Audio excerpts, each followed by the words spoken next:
खुलुमबाय गोजोन फुंबिलिनि गासैबो बड'लेण्ड बुब्लिनि अनसायगिरिफोरखौ बरायग्रोबाय। दिनै 15 फेब्रुआरि सनिबारनि फान्जामुथिखौ फरायथिनो लादों आं उदांस्रि मुसाहारिया। फान्जामुथिनि गिबियाव दं मेष राशि। नोंथाङा धोन दौलत आरजिना लानो हागोन। बेफार फालांगियाव मुलाम्फा गोनां जागोन। बृष राशि। बुजिलायैयावनो सोरजोंबा नांलायलायनो हागौ। गावनि अहंकारजोंनो सोलिनो नाजागोन।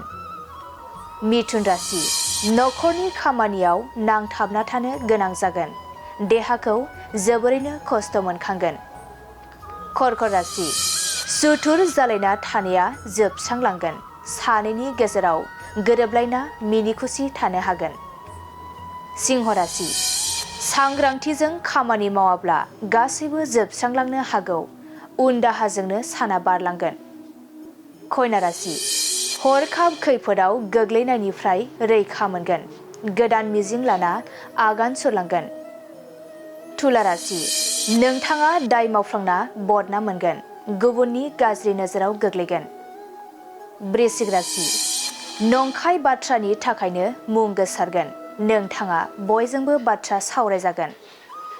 धनु राशि। समाजनि मोजां हाबा मावना बयजोंबो सनमान होजागोन। गोसोआव गोथार साननाय फैगोन। मकर राशि। साननाय बादि खामानिफोरा जाफुंनाय नङा। गोसोखौ असान्थि मोनबाय थागोन। कुम्भ राशि। नाजासेयावबो नखरनि जेंनाफोरा जोबस्रांनाय नङा।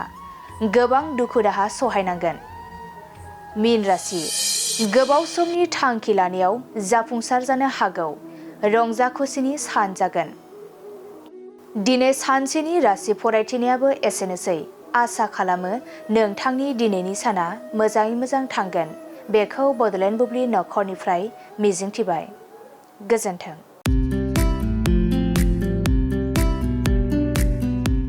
नैरोजा 25-26 मायथाइनि गोदानै मुं थिसननायनि थाखाय गोजोनथाव खौरां।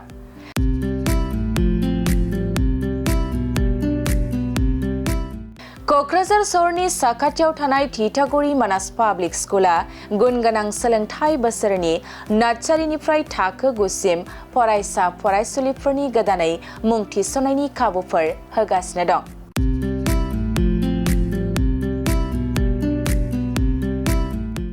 गुन गोनां सोलोंथाइ होनायजों लोगोसे थिथागुरि मानास पाब्लिक स्कुला basic computer education, English speaking environment आरो मोजां सोलोंथाइ गोनां फोरोंगिरिफोर दं।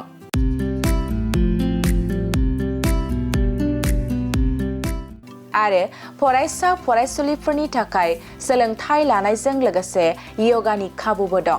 लोगोसे मोजां सुबिदा जानाय बादि हिन्जावसा आरो हौवासाफोरनि थाखाय हस्टेल थानायनिबो खाबु दं।